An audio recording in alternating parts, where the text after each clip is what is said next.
ఎక్సెల్లా global study abroad summit 2024 జరగబోతోంది. ఫిబ్రవరి 11న ఉదయం 10 గంటల నుంచి సాయంత్రం 5 గంటల వరకు తాజ్ డెక్కన్, బంజారా హిల్స్, హైదరాబాద్లో. హాయ్, హలో, నమస్తే, వెల్కమ్ టు ఐ డ్రీమ్స్. నేను మీ మాధురి. అధిక బరువు ఇది చాలా మందిలో వేధిస్తున్న సమస్య. అయితే ఈ అధిక బరువుని తగ్గించుకోవటం కోసం పరుగులు పెడుతూ ఉంటారు, జిమ్ములకి వెళ్తూ ఉంటారు. మళ్ళీ అవి మానేయగానే మళ్ళీ యథాప్రకంగా మళ్ళీ అధిక బరువుతో బాధపడుతూ ఉంటారు. అయితే ఆహార నియమాలతోనే ఈ అధిక బరువును అనేది అధిగమించవచ్చు అని చెప్తున్నారు. మనతో పాటు ఉన్నారు విక్రమాదిత్య గారు, sun spiritual society founder and vegetable therapist. ఆయన అడిగి డీటెయిల్గా తెలుసుకుందాం. నమస్తే సార్. సూర్యస్మితలి. సార్, అధిక బరువు అధిగమించడానికి మనకి అసలు అధిక బరువు అంటే పుట్టినప్పుడు 3 కేజీలు, మ్యాక్సిమం పుట్టే పిల్లల వెయిట్ 3-3.5 కేజీలు. అది కూడా అధిక వెయిటే. 3.5 కేజీలు అంటే బాగా హెల్దీగా ఉన్నాడు అని చెప్పి అంటారు. ఈ క్రమంలో పుట్టిన వాళ్ళు ఏజ్కి తగ్గట్టు పెరగకుండా ఎక్కువగా అధిక అంటే చిన్న పిల్లల దగ్గర నుంచే మనం చూస్తున్నాము ఈ ఊబకాయం అనేది. ఈ ఊబకాయానికి మెయిన్ రీజన్ ఏంటంటారు? ఈ ఊబకాయాన్ని ఎలా అధిగమించవచ్చు అంటారు? ఊబకాయం, అధిక బరువు ఎలా మెజర్ చేస్తున్నారు? మనిషి ఉండే బిఎంఐ, బాడీ మాస్ ఇండెక్స్ని బట్టి ఆ హైట్కి తగ్గ వెయిట్ అనే దాన్ని బట్టి ఇంత వెయిట్ ఎక్కువ ఉన్నారు, ఇంత కొలెస్ట్రాల్ ఉంది వీళ్ళలో అని చెప్పి లెక్కలు కడుతూ ఉన్నారు. ఇది ప్రామాణికంగా తీసుకుంటున్నారు బిఎంఐని. లావుగా ఉన్న వాళ్ళందరూ ఊబకాయంతో ఉన్నట్టు కాదు, బరువు అధికంగా ఉన్న వాళ్ళందరూ కూడా వెయిట్ హై ఎక్కువ బరువుతో ఉన్నట్టు కాదు. ఇక్కడ ఈజ్ అంటే సులువుగా, సునాయాసంగా కదలడం. అంటే పూర్వం రోజుల్లో పలకరింపులు ఒంట్లో సులువుగా ఉందా, సులువుగా ఉందా అంటే ఏంటి? నువ్వు ఈజీగా ఉన్నావా? ఈజ్ లేకుండా ఉన్నావా? అది ఎలా ఐడెంటిఫై అవుతుంది అంటే, ఇప్పుడు మనం బిఎంఐ గురించి మాట్లాడుకుంటున్నాం. ఇదంతా మెడికల్ టెర్మినాలజీ.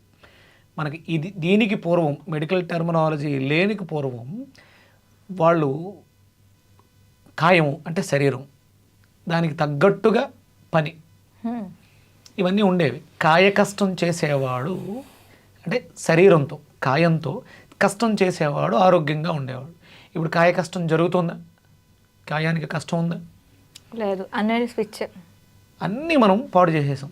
అంటే ప్రెగ్నెంట్ లేడీ కూడా ఆ ఉదయం మధ్యాహ్నానికి కావాల్సిన ఒడ్డులు దంచుకొని వంట చేసేసి ఎక్కడో ప్రసూతి హాస్పిటల్కి వెళ్ళి డెలివరీ చేయించుకొని వచ్చేసి నడుము గుడ్డ కట్టేసి మళ్ళీ రేపు పొద్దుట పనిలోకి వెళ్ళిపోయేది.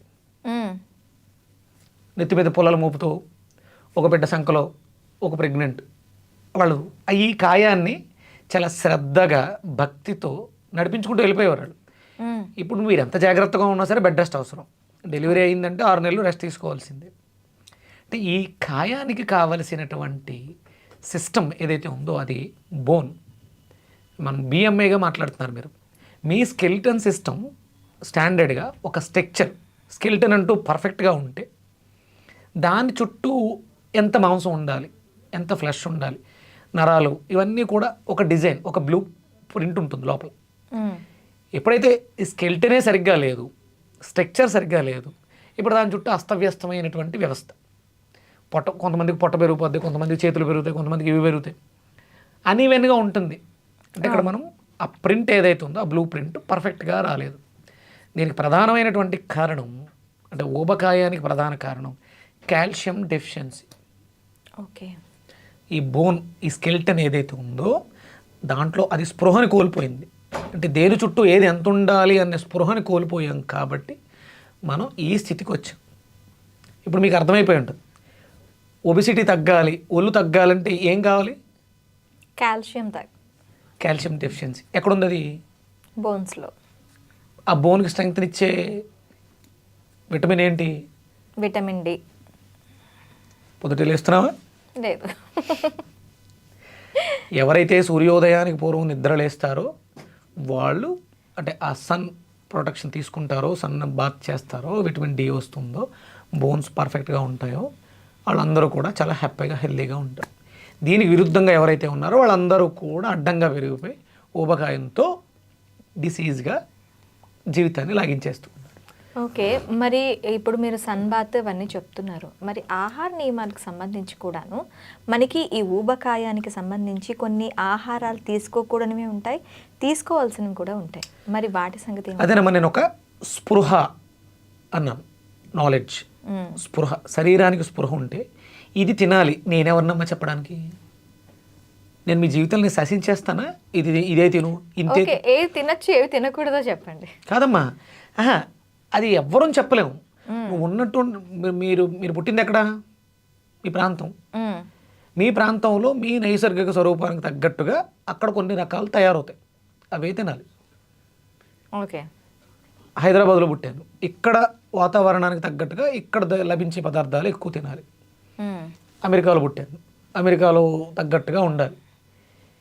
నేను అమెరికా వాళ్ళకి ఒకటే, హైదరాబాద్లో పుట్టిన వాళ్ళకి ఒకటే, శ్రీకాకుళంలో పుట్టిన వాళ్ళకి ఒకటే, వైజాగ్లో పుట్టిన వాళ్ళకి అందరికీ ఒకటే బియ్యం ఇది మనం మాట్లాడుతుంటాం. అంటే నైసర్గిక స్వరూపం ప్రకారం అక్కడ ఉన్నటువంటి వాతావరణ పరిస్థితులకు అనుకూలంగా సీజన్ల వారీగా సీజనల్ ఫుడ్స్ భగవంతుడు ఇస్తూ ఉంటాడు.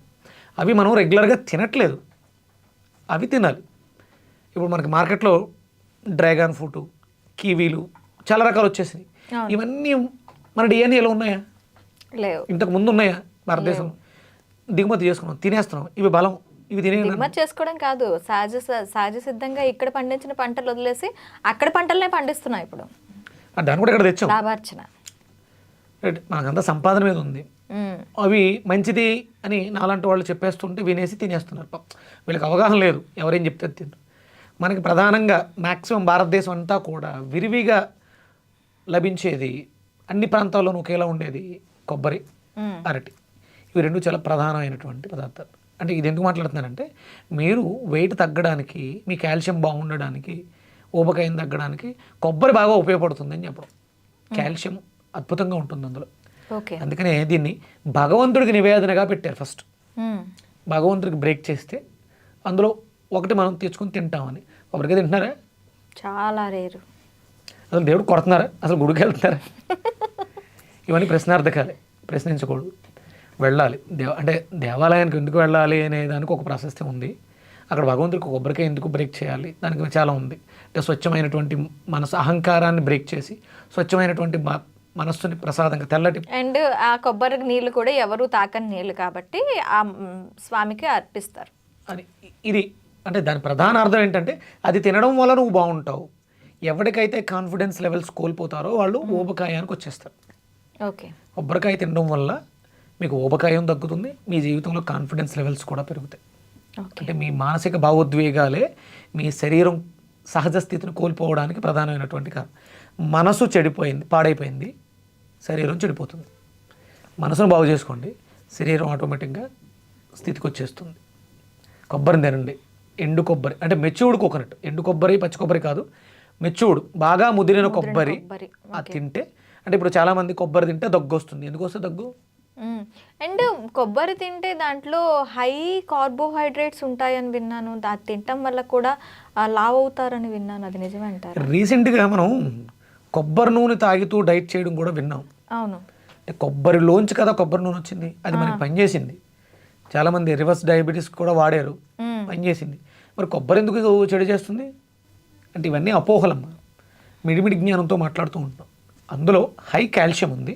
ఓకే, మన శరీరానికి కావాల్సినటువంటి మాయిశ్చర్, తేమ ఎంత ఉండాలో అంతా ఆ నూనె ద్వారా.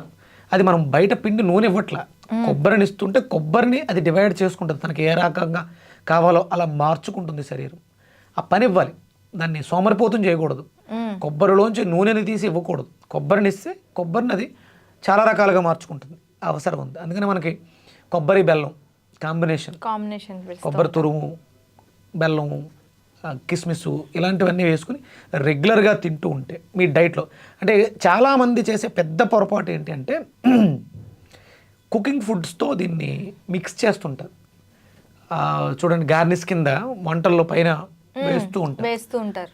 దానివల్ల ఇది చెడిపోయి మన ఆరోగ్యాన్ని పాడు చేస్తుంది. దగ్గు రావడానికి కానీ, మీరు అన్నట్టు కొలెస్ట్రాల్, కార్బోహైడ్రేట్స్ ఇవన్నీ వస్తాయి. కొబ్బరిని కొబ్బరిలాగే తీసుకోవాలి. ఇది కింగ్ ఫుడ్. కింగ్ దేనితోటి కలవదు, దాని కింగ్ లాగా ఉండాలి. కింగ్కి మళ్ళీ బెల్లం, అది కూడా కింగ్ ఫుడ్డే.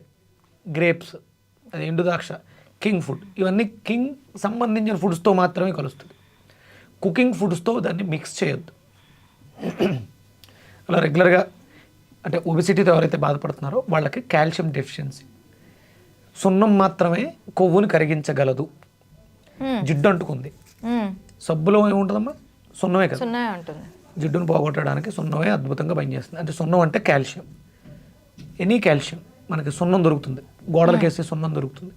దాన్ని కొంచెం పించ్ ఆఫ్ మజ్జిగలో కలుపుకొని తాగిన, అంటే మజ్జిగ కూడా కాల్షియమే. వెయిట్ లాస్కి అద్భుతంగా, అంటే ఒబిసిటీ, కొలెస్ట్రాల్.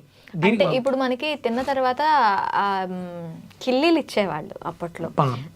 దాంట్లో ఏమో సున్నం పూసి, కాసు పూసి, తర్వాత దాంట్లో ద్రవ్యాలు ఏవేవి అరుగుదలకు సంబంధించిన ఇలాచి, లవంగం వేసారు, సోంపు ఇవన్నీ వేస్తారు.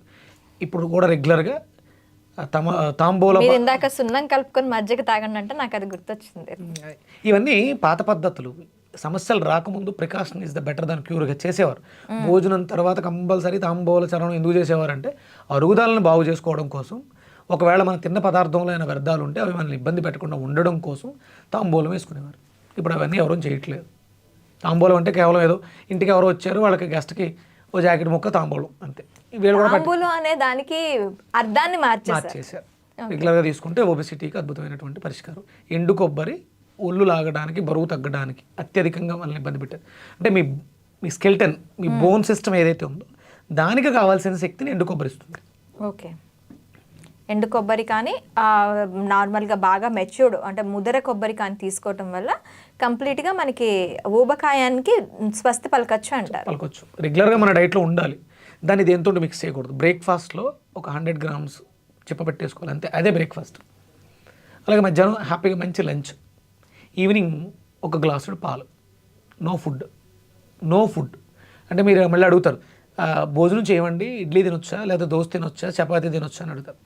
నో ఫుడ్, తినేది ఏది ఉండొద్దు అక్కడ.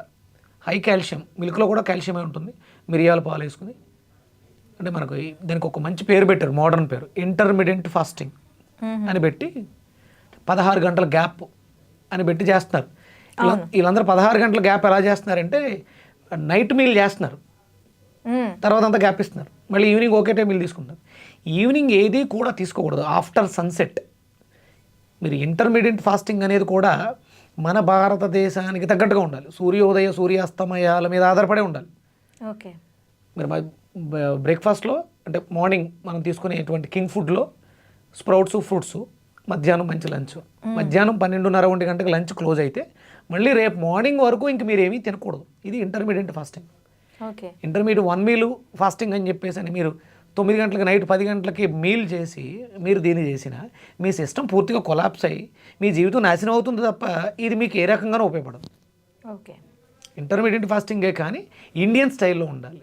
Morning 80% alkaline food, afternoon 20% acidic food, no food మళ్ళీ మార్నింగ్ వరకు.